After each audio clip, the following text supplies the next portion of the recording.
नमस्कार दोस्तों। एक साहूकार था जो भगवान शिव जी का अनन्य भक्त था। उसके पास धन धान्य किसी भी चीज की कमी नहीं थी, लेकिन उसकी कोई संतान नहीं थी और वह इसी कामना को लेकर रोज शिव जी के मंदिर जाकर दीपक जलाता था। उसके इस भक्ति भाव को देखकर एक दिन माता पार्वती जी ने शिव जी से कहा कि प्रभु, यह साहूकार आपका अनन्य भक्त है। इसको किसी बात का कष्ट है तो आपको उसे अवश्य दूर करना चाहिए। शिव जी बोले कि हे पार्वती, इस साहूकार के पास पुत्र नहीं है, यह इसी से दुखी रहता है। माता पार्वती जी कहती हैं कि हे ईश्वर, कृपा करके इसे पुत्र का वरदान दे दीजिए। तब भोलेनाथ ने कहा कि हे पार्वती, साहूकार के भाग्य में पुत्र का योग नहीं है। ऐसे में अगर इसे पुत्र प्राप्ति का वरदान मिल भी गया तो वह केवल 12 वर्ष की आयु तक ही जीवित रहेगा। यह सुनने के बाद भी माता पार्वती जी ने कहा कि हे प्रभु, आपको इस साहूकार को पुत्र का वरदान देना ही होगा, अन्यथा भक्त क्यों आपकी सेवा पूजा करेंगे। माता के बार बार कहने से भोलेनाथ ने साहूकार को पुत्र का वरदान दिया, लेकिन यह भी कहा कि वह केवल 12 वर्ष तक ही जीवित रहेगा।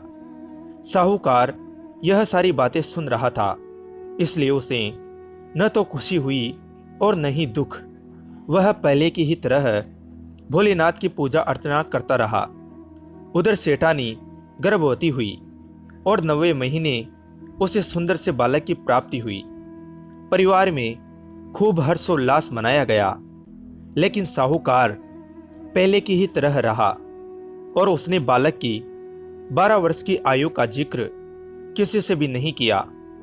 जब बालक की 11 वर्ष की आयु हो गई तो एक दिन साहूकार की सेठानी ने बालक के विवाह के लिए कहा, तो साहूकार ने कहा कि वह अभी बालक को पढ़ने के लिए काशी जी भेजेगा।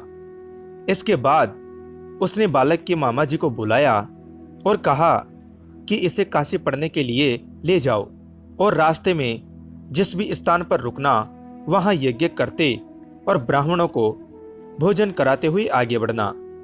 वह दोनों इसी तरह करते हुए जा रहे थे कि रास्ते में एक राजकुमारी का विवाह था। जिससे उसका विवाह होना था वह एक आंख से काना था। तो उसके पिता ने जब अति सुंदर साहूकार के बेटे को देखा तो उनके मन में आया कि क्यों न इसे ही घोड़ी पर बिठाकर शादी के सारे कार्य संपन्न करा लिए जाए। तो उन्होंने मामा से बात की और कहा कि इसके बदले में वह अथाह धन देंगे, तो वह भी राजी हो गए। इसके बाद साहूकार का बेटा विवाह की बेदी पर बैठा और जब विवाह कार्य संपन्न हो गए तो जाने से पहले उसने राजकुमारी की चुनरी के पल्ले पर लिखा कि तेरा विवाह तो मेरे साथ हुआ, लेकिन जिस राजकुमार के साथ भेजेंगे वह तो एक आंख का काना है। इसके बाद वह अपने मामा के साथ काशी के लिए चला गया। उधर जब राजकुमारी ने अपनी चुनरी पर यह लिखा हुआ पाया तो उसने राजकुमार के साथ जाने से मना कर दिया। तो राजा ने भी अपनी पुत्री को बारात के साथ विदा नहीं किया। बारात वापस लौट गई। उधर मामा और भांजे काशी जी पहुंच गए थे। एक दिन जब मामा ने यज्ञ रचा रखा था और भांजा बहुत देर तक बाहर नहीं आया तो मामा ने अंदर जाकर देखा तो भांजे के प्राण निकल चुके थे। वह बहुत परेशान हुए, लेकिन सोचा कि अभी रोना पीटना मचाया तो ब्राह्मण चले जाएंगे और यज्ञ का कार्य अधूरा रह जाएगा। जब यज्ञ संपन्न हुआ तो मामा ने रोना पीटना शुरू किया। उसी समय शिव पार्वती उधर से जा रहे थे तो माता पार्वती ने शिवजी से पूछा, हे प्रभु, ये कौन रो रहा है। तभी उन्हें पता चलता है कि यह तो भोलेनाथ के आशीर्वाद से जन्मा साहूकार का पुत्र है। तब माता पार्वती कहती हैं कि हे स्वामी, इसे जीवित कर दे, अन्यथा रोते रोते इसके माता पिता के प्राण निकल जाएंगे। तब भोलेनाथ ने कहा कि हे पार्वती, इसकी आयु इतनी ही थी, सो वह भोग चुका, लेकिन मां के बार बार आग्रह करने पर भोलेनाथ ने उसे जीवित कर दिया। लड़का ओम नमः शिवाय करते हुए जी उठा और मामा भांजे दोनों ने ईश्वर को धन्यवाद दिया और अपनी नगरी की ओर लौटे। रास्ते में वही नगर पड़ा और राजकुमारी ने उन्हें पहचान लिया। तब राजा ने राजकुमारी को साहूकार के बेटे के साथ बहुत सारे धन धान्य के साथ विदा किया। उधर साहूकार और उसकी पत्नी छत पर बैठे थे।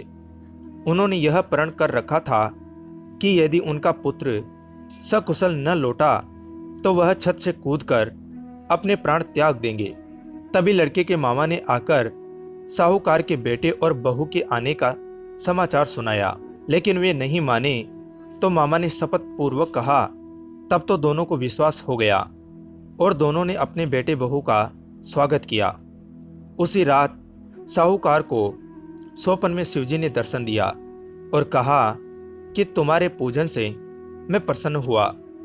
इसी प्रकार जो भी व्यक्ति इस कथा को पढ़ेगा या सुनेगा उसके समस्त दुख दूर हो जाएंगे और मनोवांछित सभी कामनाओं की पूर्ति होगी। धन्यवाद दोस्तों।